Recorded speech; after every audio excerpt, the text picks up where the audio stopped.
The president usually leads the discussion with the chosen heads of the key departments, from Justice to State to Pentagon. Those are people seated around the table. And yet, what you see here on your screen was something different. It is a contrast to what has occurred literally since the country's founding. The most important posts are in the cabinet. Some posts, by the way, get elevated to the cabinet to show that they're important, like Homeland Security, which was added to the cabinet after 9/11.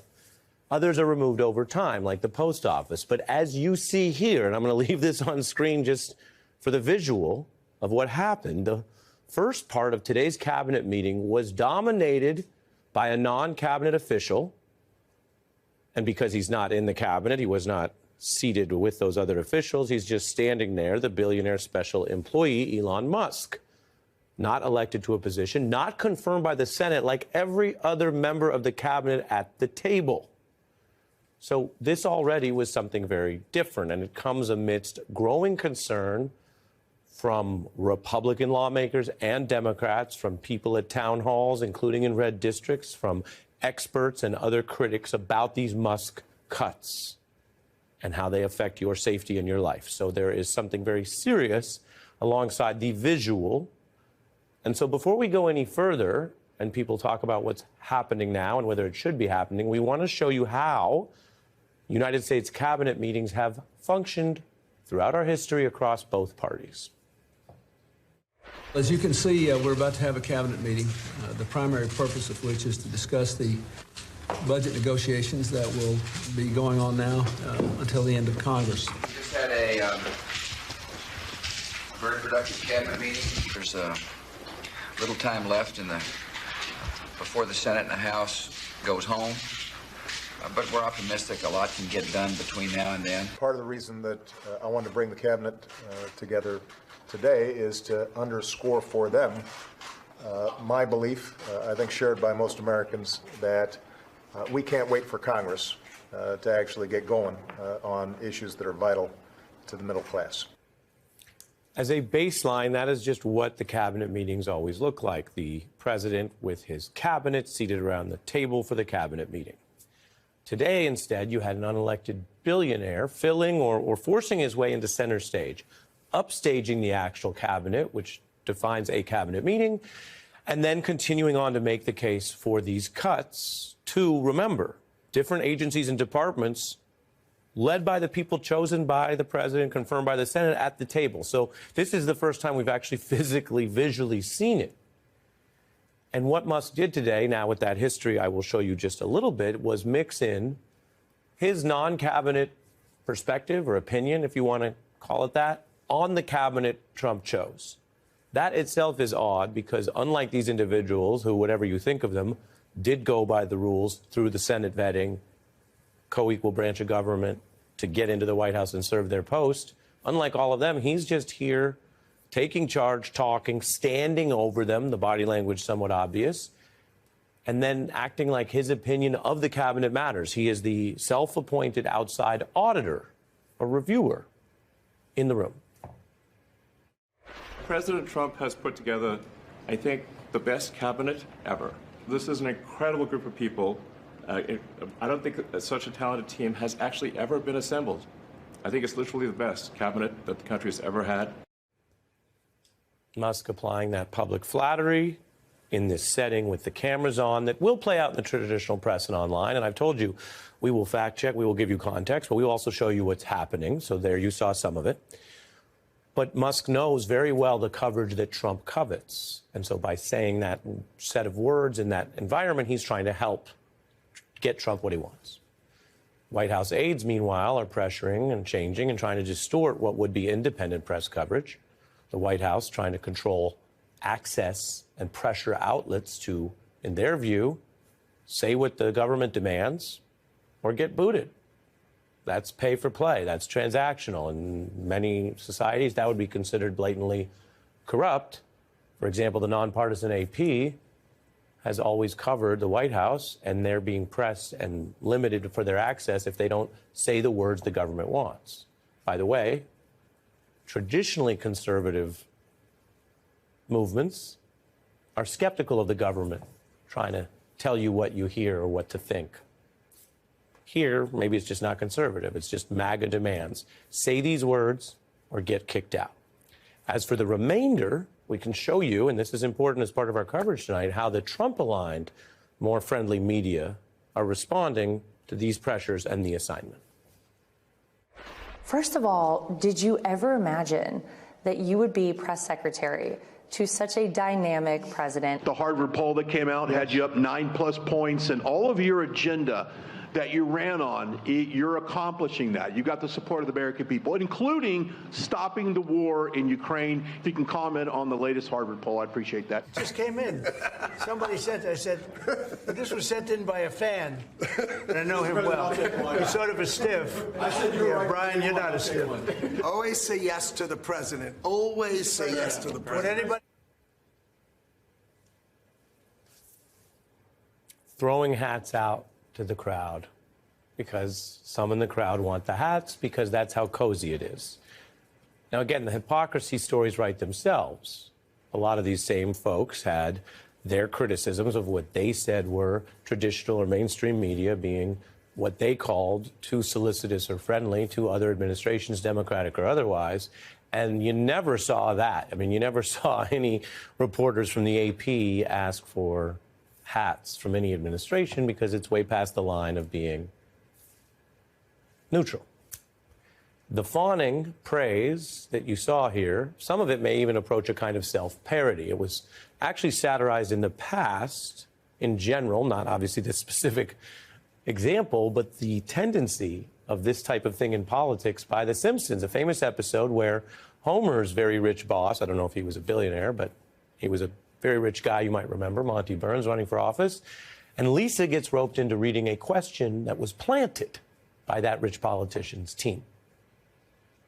Mr. Burns, your campaign seems to have the momentum of a runaway freight train. Why are you so popular? Ooh, a tough question, but a fair one. Lisa, there's no single answer. Some voters respond to my integrity. Others are more impressed with my incorruptibility. Still others by my determination to lower taxes, and the bureaucrats in the state capitol can put that in their pipes and smoke it. Oh, Mom, that felt awful. Now, I can tell you in The Simpsons fictional episode, the Monty Burns campaign ultimately fell apart. We don't know what will happen in this ongoing effort, but we are seeing that the billionaires' demanded cuts, done in a fast, disruptive style that often is not saving the United States government money because they have been rushed out and are being sometimes stopped or slowed down in the courts, are also, even very quickly, in a couple weeks, already finding huge political and civic backlash around the country, including in red districts. House Republicans have found this at recent town halls. Then there are some Fox News hosts and other sort of general allies of the Trump agenda who are looking at this and saying maybe there needs to be a bit more caution and compassion. A little bit of humanity and dignity to the process, I think, is what many of the Alaskan federal employees are asking for. We just need to be a little bit less callous with the way, Harold, we talk about doging people. They need to be respectful of people that are involved in these agencies. I do think there are some valid concerns about the speed that this is happening. I finally found one person I knew that got doged, and it hit me in the heart. I think they need to be more targeted and they need to be more thoughtful. Then there are reports of jolted Republicans behind the scenes who are flatly asking to stop Musk cuts, at least in their districts. And remember, you can see the pieces following together here. A lot of concern in their districts, protests, opposition. I showed you some of the town halls. So they say, let's dial back the town halls. That's an emergency Band-Aid. But then also some are saying, cuts for thee, but not for me. Do them somewhere else. I can't defend them here in my red district. Musk, meanwhile, continues to traffic in misleading or outright complete misinformation about what has been, remember, a hidden and secret process. He is not a member of the cabinet, which is very deliberate because he doesn't have to share his financials under those rules or face testing and grilling under oath. That's secret, not transparent.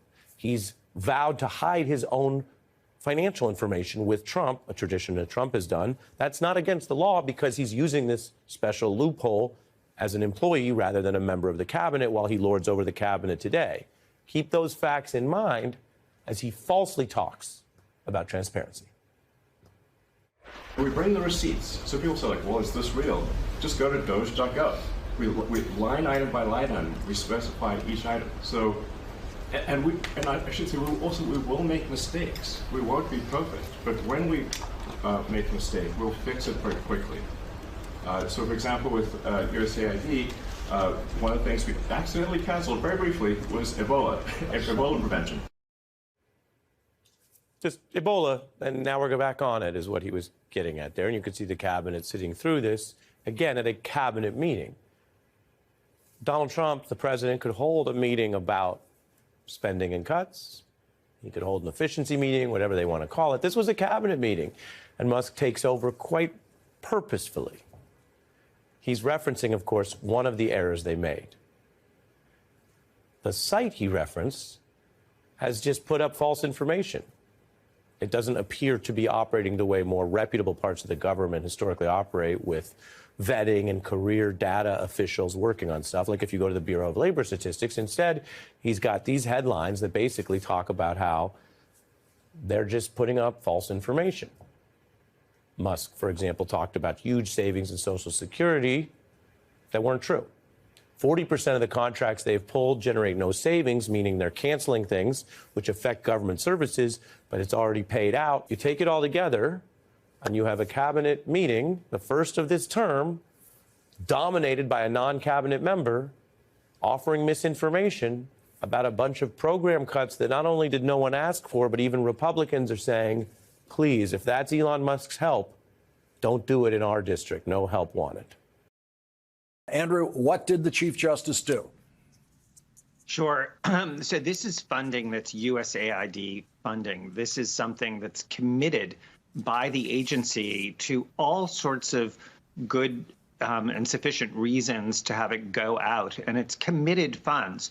And so the district court was saying, just because you don't like Joe Biden, the fact that this was committed in a prior administration does not give you the right, without proper procedures, to just cut it off. I mean, frankly, there's going to be all sorts of lawsuits if you do that, including breach of contract. So that was the decision of the district judge. The government, without waiting for the Court of Appeals, went directly to the Supreme Court, didn't wait for the Court of Appeals. By the way, sound familiar with things that we've heard in the Biden administration where Trump was trying to avoid that sort of speed?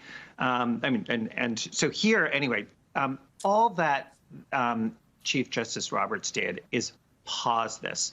So people shouldn't overreact. It doesn't mean they're going to do this for a long time. But he basically said, we're going to have all of the papers from the other side by Friday. So it's a short, what's called administrative stay. But if I were a listener to this, I would have two thoughts. Gee, when they want to act quickly in a way that helps the Trump administration, they have no problem acting really quickly when in the presidential immunity case, they managed to delay and essentially forestall the criminal trial for months and months and months and months. But here, they act on a dime, and they didn't wait, the government didn't, for the Court of Appeals and follow the sort of proper order, which is District Court, Court of Appeals, Supreme Court. By the way, the Court of Appeals, the D.C. Court of Appeals, did in the interim say that they agreed with the district judge that this is money that should go out and that this isn't even an appealable order. So anyway, let's wait and see what the court does, but we could have a decision as early as Friday afternoon. And who makes the next decision? Is this something the chief can still be doing on his own, or does he have to bring in the entire court? He's going to bring in the entire court.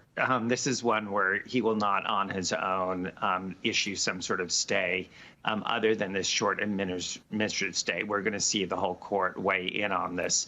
But this is, one of many, many cases that we should keep our eye on that are going to be heading up to the Supreme Court. There's a lot to say about it in terms of the evolving position of the government here. They are taking a very different position now than they did in the district court. It'll be interesting to see how much they get called out for that.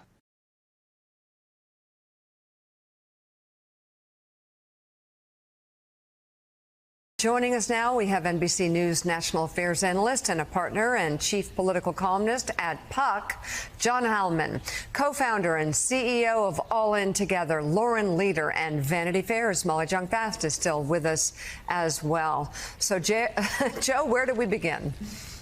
Well, I tell you, they're actually interrelated. If you look at the vote yesterday, the budget resolution yesterday, and you look at the controversy surrounding DOGE in red state America, where you have people that are actually going, and now I guess they're going to stop having town hall meetings because they don't like what their constituents are saying at town hall meetings. That's, I guess, the order coming down from the top. John Heilemann, though, if they think these DOGE cuts are hard, it's hard. It's difficult to express the political fallout that they're going to face when they go slashing Medicaid, veterans benefits, all of these other benefits, FAA safety, Food and Drug Safety, National Institutes of Health, Alzheimer's research. You just go through all of it. But I want to just focus for a second on Medicaid, because there's this misunderstanding among a lot of Republicans I talk to. They think there's like inner city hospitals. They just do.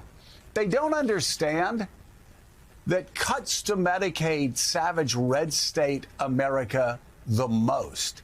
There have been so many rural hospitals that have been shut down over the past 10, 15 years. They're understaffed. About 75% of rural hospitals don't have an adequate number of health care providers. 50% of children in rural America, in red state America, 50% are taken care of in rural America of children by Medicaid funding. Where do people's parents go when they put them in nursing homes? Nursing homes funded in large part in rural America by Medicaid.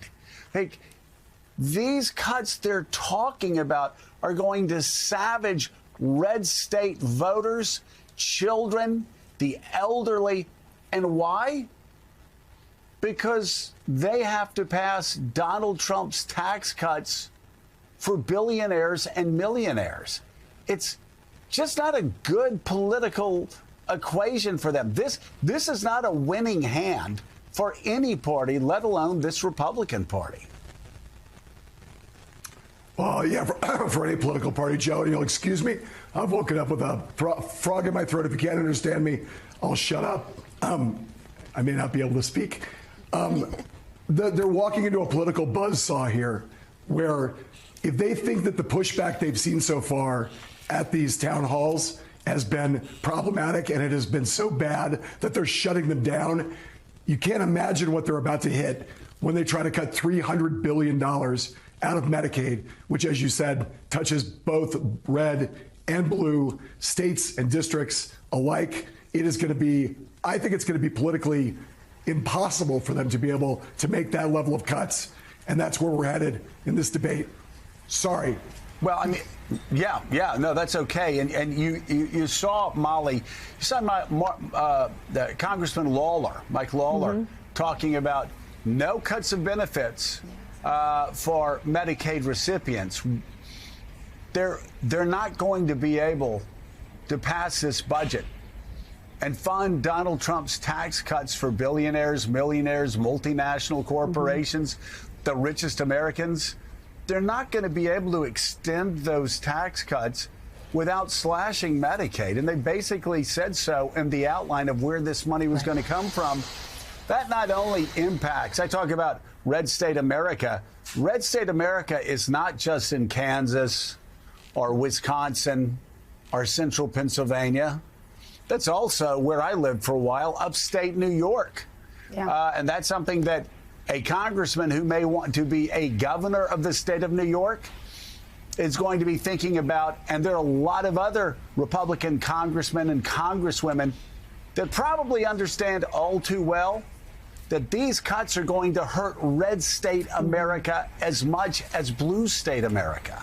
Well, you have to remember yesterday, Mike Lawler voted for this $850 an $80 billion cut from Medicaid.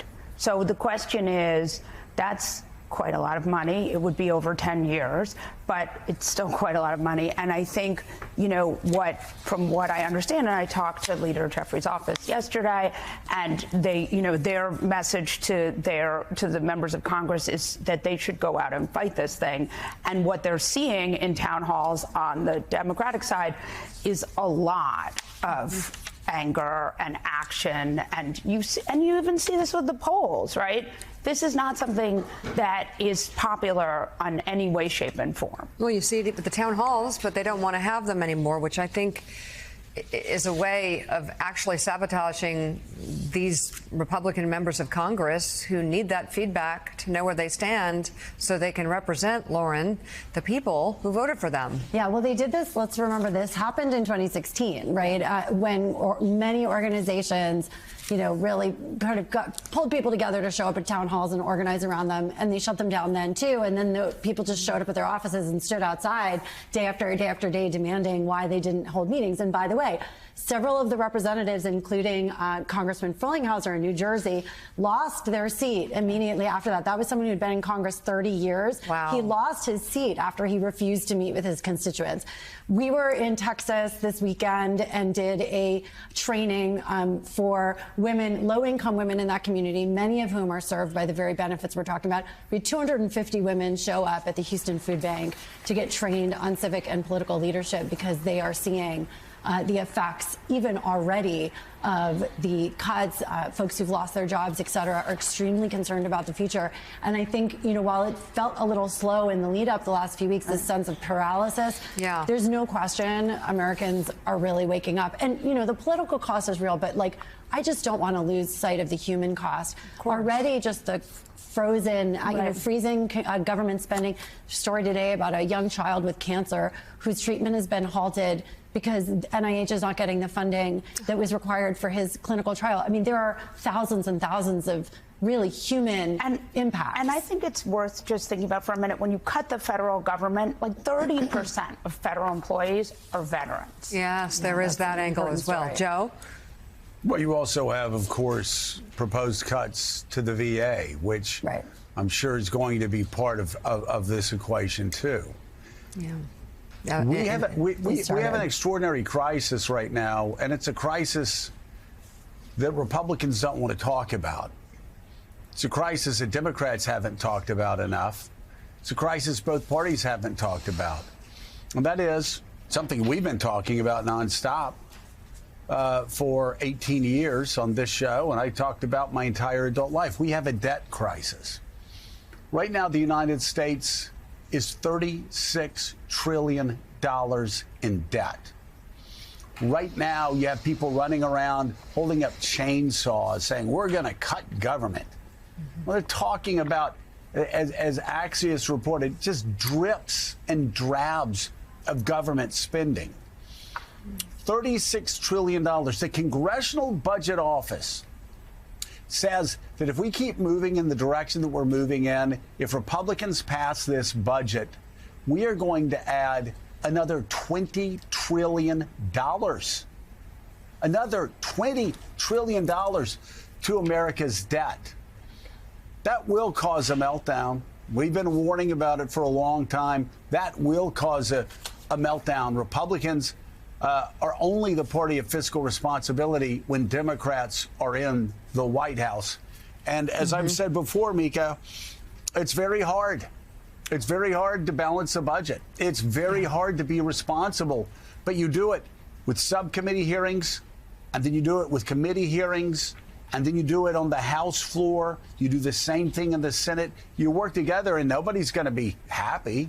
Everybody's going to have to make sacrifices, but they're going to be reasonable, rational sacrifices. And the idea of extending tax cuts for billionaires and multinational corporations and millionaires at a time that we're in a debt crisis, and also at a time when this economy is running so hot that we have to keep interest rates up, is the antithesis of everything that every sane economist would say is the right thing to do right now. I've been talking, Mika, this morning, and we hope to get Neil Ferguson on, but Neil Ferguson wrote a column about Ferguson's Law, and it's very simple. And it was a Scottish political theorist, Adam Ferguson, in 1767, said this, that when great powers spend more money servicing their debt than they do on their military, then they cease to become great powers. And there has been one example after another example, and we're doing that right now. For the first time, we are doing that. We spend more money servicing the debt in America than we do defending our shores and defending our interests across the globe. Interest on the debt. And this deal they're talking about passing for tax cuts for billionaires and millionaires and multinational corporations that skew against workers and people who actually earn an income versus people who push paper around. I mean, this is devastating for America's economy. We cannot add $20 trillion to our national debt. And I am hoping there are some Republicans in Congress who understand they are signing our fiscal death warrant if they move forward with this disastrous plan. They have got to come up with a fiscally conservative plan, a fiscally conservative approach to save this country's finances, because we're going over a cliff right now, and everybody's talking about Doge, and they're holding up chainsaws at CPAC. That is smoke and mirrors. Yeah. It's a joke, and it's going to put this country in an even more dangerous place fiscally. There has to be a few conservatives left in Congress. There just have to be, who understand we have to get responsible fiscally and get our house in order. So to your point, Molly, about veterans, coming up a little later, we're going to have a freshman Democrat who is a veteran himself, who is introducing legislation that might protect veterans. So we'll talk about that in just a moment. Brand new reporting today suggests that Republicans are indeed feeling the heat for handing over the keys of the government to Donald Trump and Elon Musk. NBC News is reporting this about those town halls being held by the GOP caucus. Quote, party leaders suggest that if lawmakers feel the need to hold such events, they do tele-town halls, or at least vet attendees to avoid scenes that become viral clips. It's according to GOP sources. The viral nature of video clips spreading from one district to another means a bad confrontation in safe Republican territory could influence voters in battlegrounds. They are, of course, talking about viral moments like these. Elon Musk is ignoring a bunch of financial stuff. He is in the Treasury. He is trying to get access to our tax returns. Are you going to subpoena him at some point? When will you stand up to them and say that is enough? It's not up to Musk. You're surrendering to billionaires, you coward! My concern right now, and I think I speak for a lot of Americans, is Elon Musk. Yes.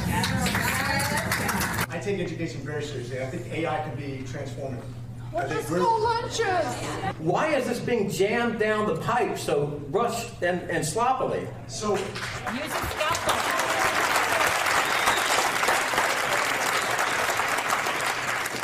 my understanding is when you say you have this many employees that you have to cut, that organization decides who they're going to cut. Now, they may make... It's clear from all the writings of our founding fathers that our great republic was never meant to be ruled by a dictator nor a king. Why is a supposedly conservative party taking such a radical and extremist and sloppy approach to this?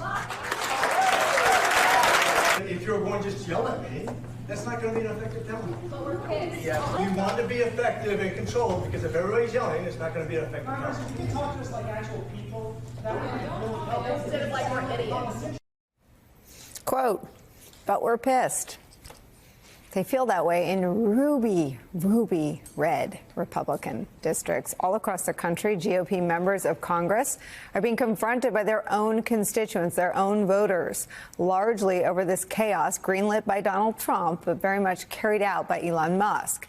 Elon Musk right now is about as popular 1 month into the second Trump presidency as Trump was at the lowest point of his first, right after the January 6th insurrection. A Washington Post Ipsos poll finds that 34% of respondents approve of how Elon Musk is doing his job. 49% disapprove, 14% are not sure. Just 56% of all Republicans approve of Elon Musk shutting down any federal program he deems wasteful or unnecessary. In reaction to all of this, the very low poll numbers, the very public backlash to the chaos, often cruel treatment of federal workers and the agencies that help keep the country running, Republicans are squirming. Politico reports this, quote, Elon Musk is beginning to wear out his welcome with congressional Republicans. Over in the House, Speaker Mike Johnson on Tuesday shrugged off Musk's attempt to interfere with his budget plan. Over in the Senate, North Carolina Senator Thom Tillis pointedly suggested that President Donald Trump's appointee should stand up to the billionaire's whims, including his recent demand that all federal workers justify their employment. A growing number of Republican lawmakers urged the tech mogul to show more compassion for the civil servants he's already culled. Not helping their attempts at distancing themselves from Elon Musk, scenes like this one. This is what the country and the world saw today out of the White House, where Musk, wearing a baseball cap, dominated much of Donald Trump's first cabinet meeting, admitting to some missteps, but insisting that cuts have to be made. As we reported on this program yesterday, a lot of the cuts Musk and his team of young aides, many of whom have little, if any, government experience, have turned out to be either lies or miscalculations or greatly exaggerated. Elon Musk and the Trump administration's agenda threatening to become an albatross around the neck of congressional Republicans is where we start today. With me at the table for the whole hour, publisher of The Bulwark, host of the Focus Group podcast, political strategist Sarah Longwell, Democratic strategist and professor at Columbia University, MSNBC political analyst Basil Smykel, here for the hour as well. Also joining us, our friend, former Democratic Senator, MSNBC political analyst Claire McCaskill's here, and up on Capitol Hill for us, NBC News correspondent Melanie Zanona. Melanie, this is your great reporting. Tell us more. Yeah, the debate over DOGE has really been consuming Republicans as they have returned to Washington this week. And Republicans have been really pleading with party leaders and party officials for some more guidance about how to navigate this blowback, especially after those viral town halls last week. There's a lot of frustration because, A, they don't feel like they have a lot of information about the cuts. So when they're being asked by constituents about the scope of the cuts or the impacts, they don't know what to say. And B, they're also just frustrated that they don't know how to message on some of this stuff. They want to still be publicly supportive of DOGE, but they also want to protect their constituents. And so in a lot of times that has gotten them in some sticky situations in these town halls. I'm told that when it comes to these town halls, Republicans are now being advised and encouraged to instead hold teletown halls or virtual town halls, or to better vet the participants. So it's their constituents and not potentially activists or protesters who are the ones participating, as a way to sort of mitigate those viral scenes and some of those theatrics that can happen when you have those more public settings. But I was talking to one House Republican who said the RNC has been very supportive, very helpful in offering some suggestions about how to navigate these town halls. But at the same time, they've not been told not to do the town halls, but at the same time said a lot of their Republican colleagues don't even want to bother doing these town halls anymore because they are spooked. They don't want to be on the hot seat. They don't want to have to answer for some of what Elon Musk is doing because they don't want to get on Elon Musk's and Donald Trump's bad side. Nicole. Well, Claire, I think then they should shut down their town halls and let them call Sean Hannity. Here's what that sounds like. One of our tenants just recently got laid off from the USDA, and he's disabled, multiple deployments overseas, and the guy is without a job now, and I'm just afraid that stuff like this is going to get out there. And I know you got a soft spot for military and police and EMS and all those guys, and just a little concerning that we don't let these guys fall off the wagon here and get neglected because they've done so much for our country. I know in the past you've always stood up for the men and women in the rank and file FBI agents, and it's a time they may need your voice again, especially the couple thousand have been seemingly targeted because they worked on the January 6th case. And I know one of the main goals in the FBI of the new administration is to depoliticize it. And this appears to be a misstep in the wrong direction. It's frustrating all of us because, how do you make life decisions, try to figure out what to do? How do you know to send your kids to college if you can afford to buy a house when there's no information coming from the administration, which I support strongly? Claire McCaskill, the problem with the tactical solutions on the table from Melanie's fantastic reporting is that none of them deal with the root cause of Trump's own voters' anger. They're angry because it's happening to them. They're angry. And what to me is so revelatory about this news cycle is that it blows out of the water the idea that all the information isn't reaching everyone. It is. It just wasn't trustworthy coming from Democrats in the past. These are Republican MAGA voters calling into Sean Hannity, complaining about all the things that Kamala Harris and around this program we warned about for 9 years. But because they're happening to them, they finally believe them. And you can shut down all your town halls. Sean Hannity can say, I'm not going to take any more callers.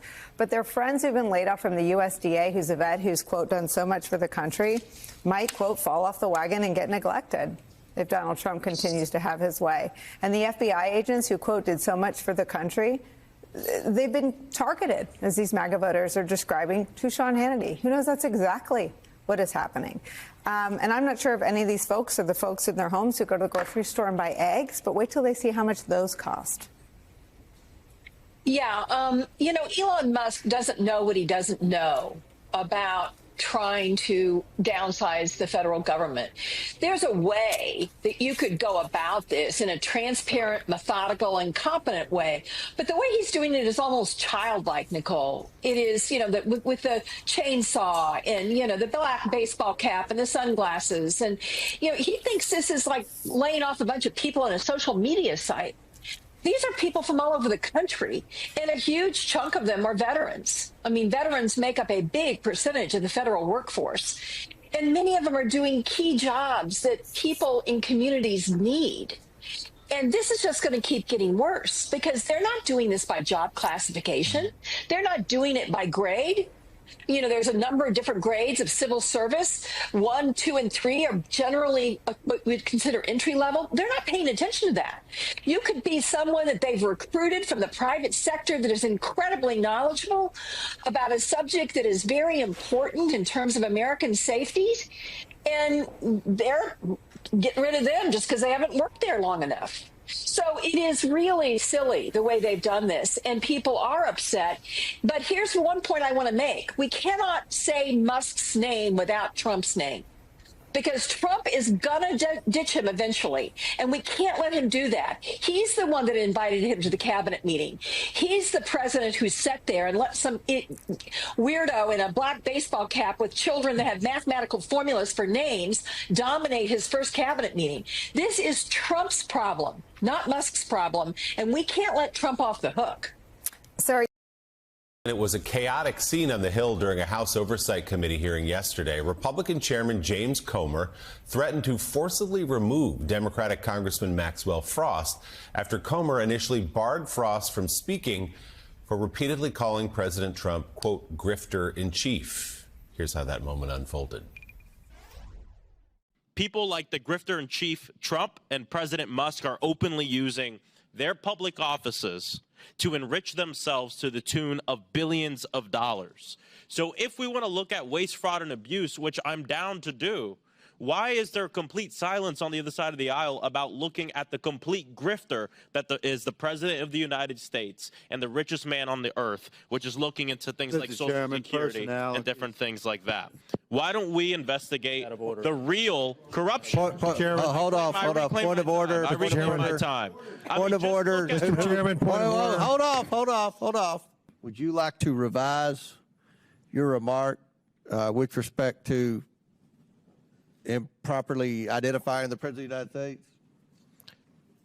I'll say President Musk and grifter and cheap Trump. All right. Grifter and cheap Hey, Mr. Chairman, point of order. Wait a second. If I wanted to challenge someone to a fight, they would know it. Thank you. You're going to maybe revise the disparaging comment about the president because that's supposed to be our decorum here. And it is supposed to be. President Musk and the President of the United States, Donald Trump, who is engaged in grifting of the American people, often use their public offices to enrich themselves. Someone on the other side was just asking, how would you feel if you called someone else from the Hold off, Mr. Frost. Hold off.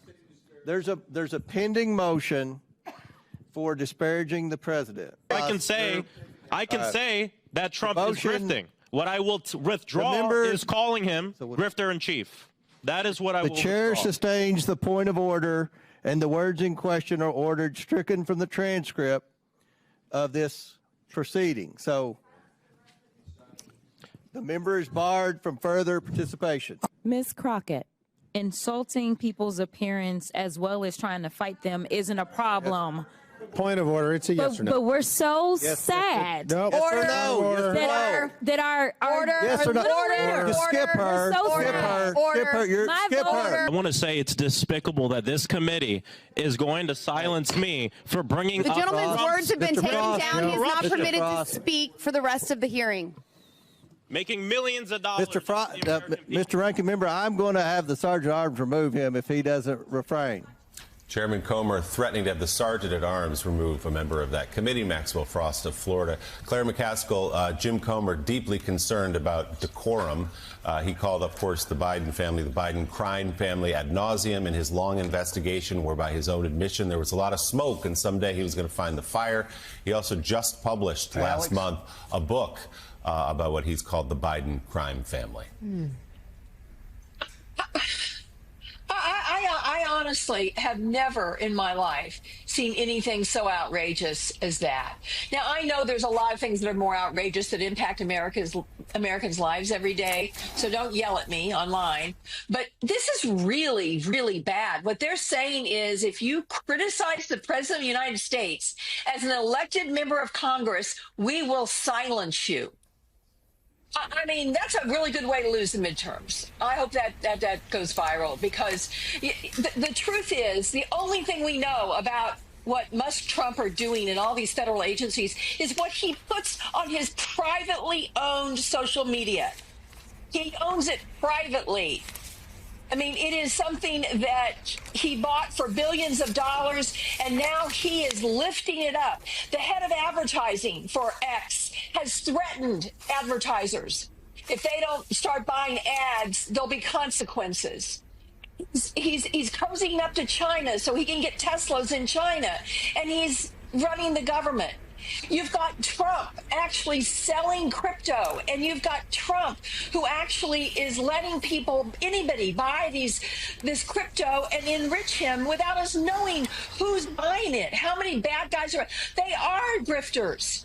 They are using their positions to make lots of money, and that's a fact. And any member of Congress ought to be able to say it, and that just infuriates me at that sleazy Comer for saying that somehow he's got to be removed for speaking truth to power.